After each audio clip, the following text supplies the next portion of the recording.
Muy bien llegados a este encuentro de hoy y hoy tendremos un encuentro con el trauma.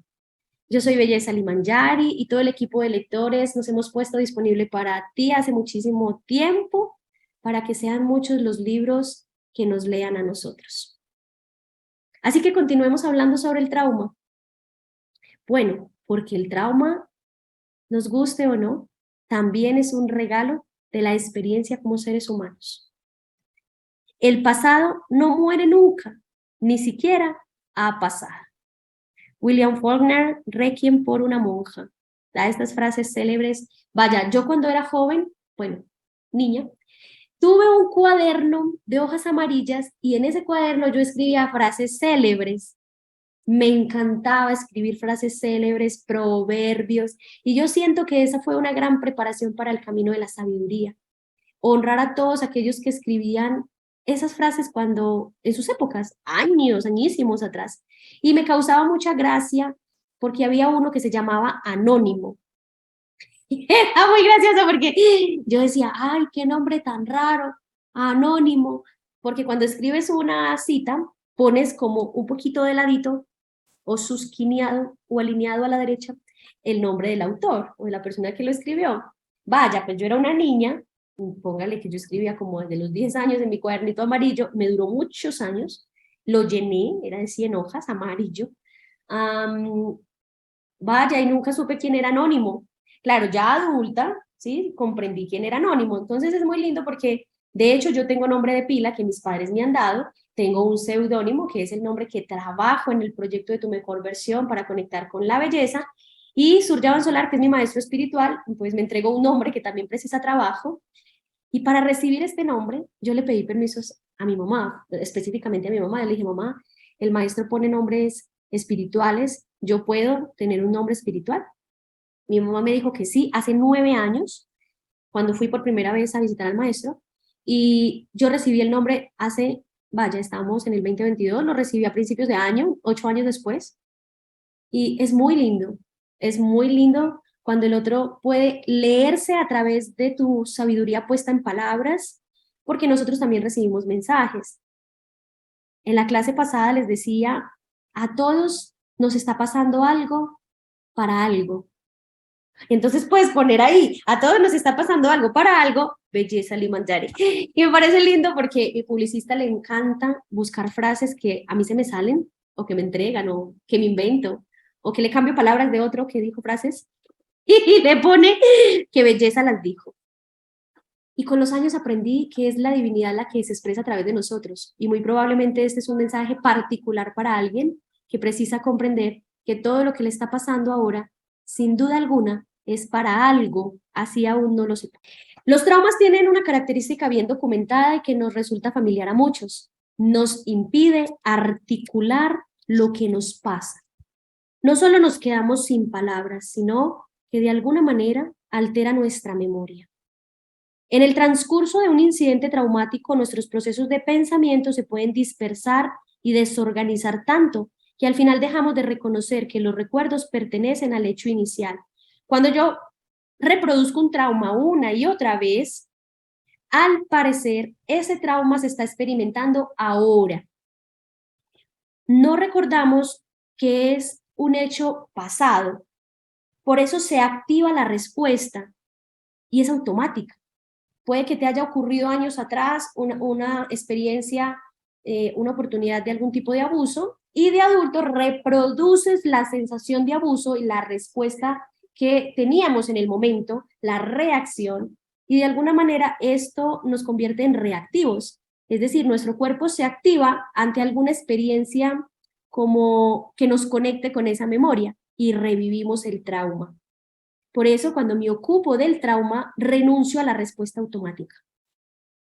En vez de ello, en el inconsciente se nos quedan grabados fragmentos de recuerdo, dispersados en forma de imágenes, de sensaciones corporales y de palabras que pueden activarse más tarde por cualquier cosa que nos recuerde la experiencia de partida, por remota que ésta sea.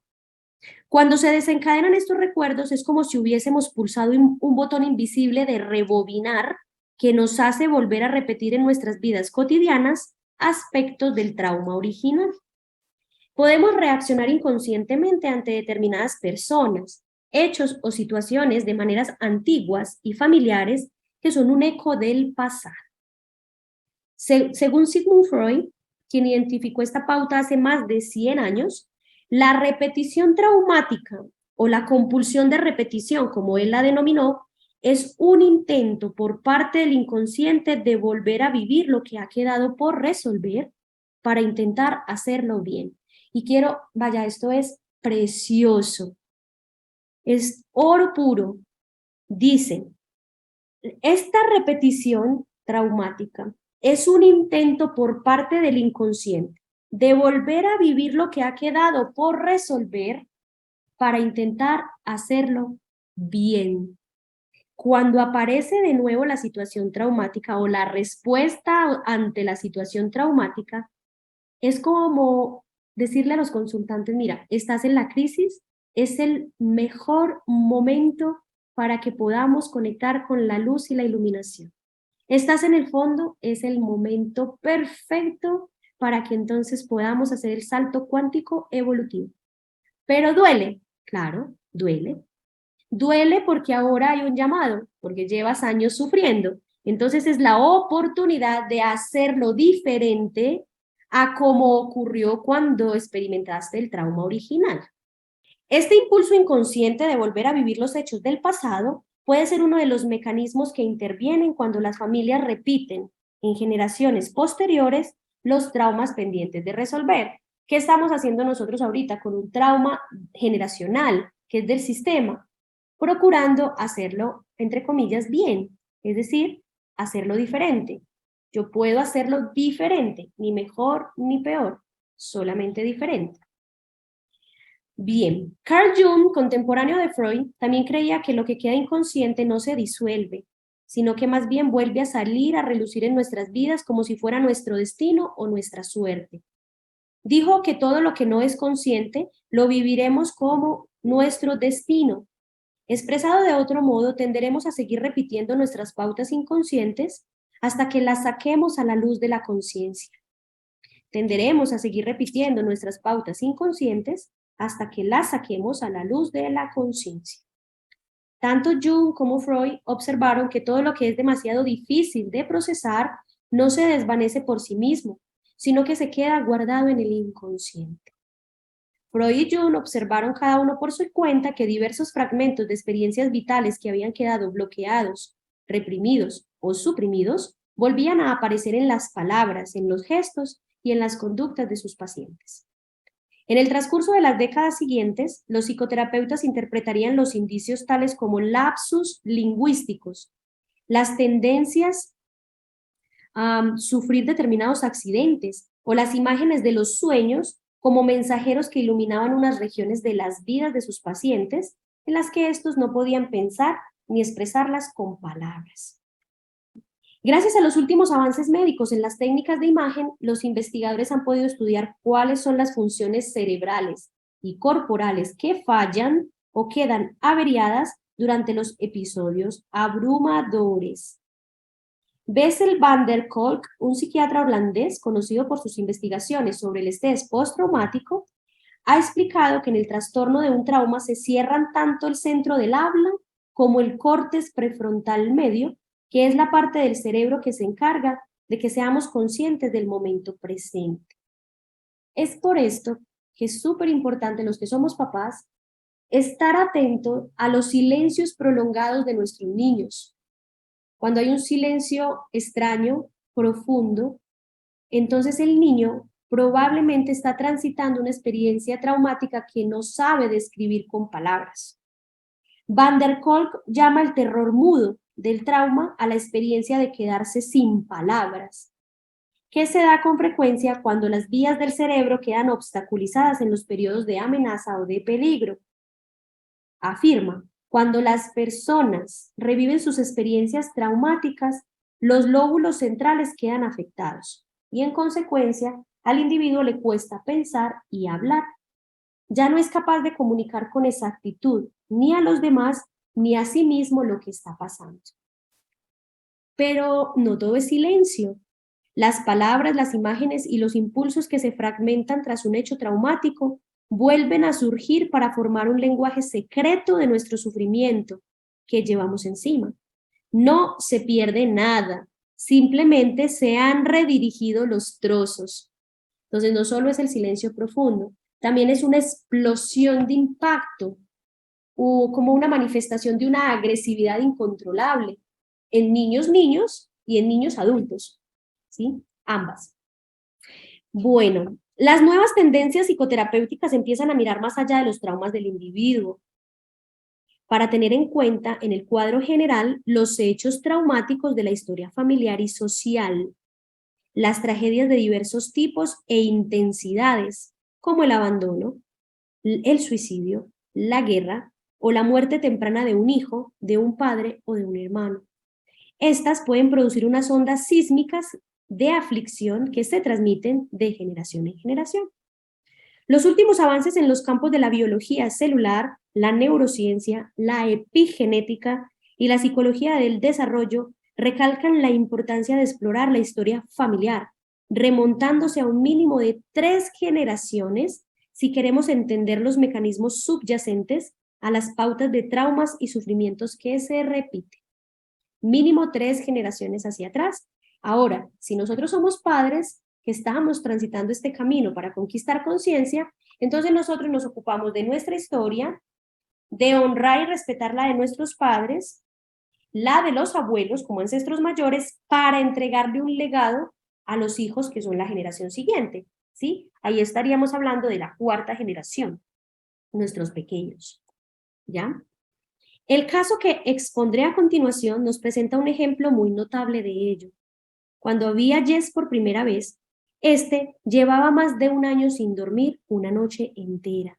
El insomnio que padecía se le apreciaba en las ojeras, pero la inexpresividad de su mirada daba a entender que existía una historia más profunda.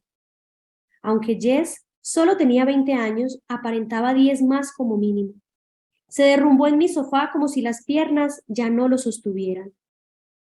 Jess me explicó que había sido deportista destacado y estudiante de sobresalientes, pero que con el insomnio había caído en una espiral persistente de depresión y desánimo. A consecuencia de ello, había tenido que dejar los estudios universitarios, lo cual a su vez le había hecho perder la beca deportiva como jugador de béisbol que tanto le había costado ganar. Buscaba desesperadamente a alguien que pudiera ayudarle a orientar su vida de nuevo. En el último año había acudido a 3 médicos, 2 psicólogos, una clínica del sueño y un naturópata. Según me contó con voz monótona, ninguno de ellos había sido capaz de brindarle ninguna ayuda ni ninguna idea tangible. Jess, que me relataba su caso sin apenas levantar la vista del suelo, me confesó que estaba al límite de sus fuerzas. Cuando le pregunté si tenía alguna idea sobre qué podía haberle desencadenado el insomnio, negó con la cabeza. Me dijo que había dormido bien siempre, hasta que una noche, poco después del día en que cumplió los 19 años, se despertó de pronto a las 3:30 de la madrugada. Estaba helado, tiritaba y era incapaz de entrar en calor por ningún medio. 3 horas más tarde, y después de haberse echado varias mantas más, Jess seguía despierto del todo. No solo tenía frío y estaba cansado, sino que lo dominaba un miedo extraño que no había sentido nunca hasta entonces. El miedo a que le sucediera algo horrible si se permitía quedarse dormido. Si me duermo, no volveré a despertarme. Cada vez que sentía que empezaba a dormitar, el miedo volvía a sobresaltarlo para despertarlo de nuevo. Esta pauta se le repitió a la noche siguiente y a la otra. El insomnio no tardó en convertírsele en un suplicio cotidiano. Aunque Jess sabía que su miedo era irracional, se sentía incapaz de ponerle fin. Escuché a Jess con atención. Lo que más me llamaba la atención era un detalle poco común. Había dicho que poco antes del primer episodio había sentido mucho frío, que se sentía helado. Empecé entonces a explorar con Jess este aspecto y le pregunté si alguien de su familia, paterna o materna, había tenido algún trauma que tuviera que ver con estar frío o dormido o con cumplir los 19 años. Jess me contó que su madre le había hablado hacía poco tiempo de la muerte trágica del hermano mayor del padre de Jess, su tío, cuya existencia no había sabido él siquiera hasta entonces. Cuando el tío Colin tenía solo 19 años, había muerto congelado en una tormenta cuando inspeccionaba el tendido eléctrico al norte de Yellowknife, en los territorios del noroeste en Canadá. Su lucha por seguir adelante había quedado reproducida en las huellas que había dejado en la nieve. Lo había encontrado por fin tendido boca abajo, en una ventisca, inconsciente por la hipotermia. Su muerte había sido una tragedia tan grande que en la familia no habían vuelto a pronunciar su nombre. Ahora, 3 décadas más tarde, Jess estaba volviendo a vivir de manera inconsciente aspectos de la muerte de Colin, más concretamente, el terror a dejarse caer en la inconsciencia. Para Colin, aquel dejarse caer había significado su muerte.